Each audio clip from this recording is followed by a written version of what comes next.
पुण्याहून खडकवासला धरणाकडे जाताना रस्त्यात लागणारं हे नांदेड गाव. मात्र सध्या या गावात कमालीची दहशत आहे.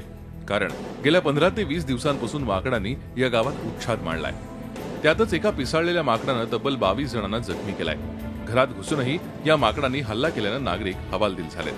त्यामुळे दिवसाही गावकरी आपल्या घराचे दरवाजे बंद ठेवतायत, तर दुकानही बंद असल्यानं जनजीवन विस्कळीत झालंय. सर्व लोकांच्या मुलांचं म्हणजे भरपूर भीती आहे. केव्हा येईल, कोणाला पकडल, काय पकडल असेल. सर्व खिडकी दरवाजे बंद करून लोक घरामध्येच राहतात. जी माकडं पूर्वी इथं खायला होतं त्यांना ते आता नाही आहे. आणि त्याप्रमाणे लोकांनी बऱ्याच वेळा त्यांना खायला टाकून ही सवय लावली. त्यामुळे हे माकड पिसळले आणि लोकांचा चावा घेतोय. माकडांपासून संरक्षणासाठी तरुण रात्रीचा पहारा करतायत. मात्र तरीही माकडांचा उच्छाद कमी झालेला नाही. तर माकडांना पकडण्यासाठी आवश्यक सामुग्री नसल्यानं वन विभाग हतबल झालाय. लोकांनी तसेच फर्स्ट एड केलंय, काहींचं बरं झालंय, काही अजूनही उपचार घेत आहेत.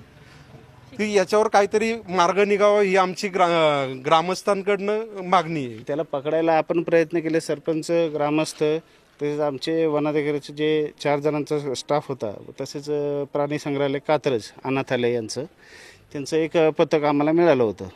त्या अनुषंगाने आम्ही प्रयत्न केले, पण त्या दिवशी त्याला काही यश मिळालेलं नाही. या माकडांचा बंदोबस्त कधी होणार असा प्रश्न सध्या गावकऱ्यांना पडलाय. अश्विनी पवार सह bureau report, Zee media, Pune. Zee 24 तास रहा एक पाऊल पुढे.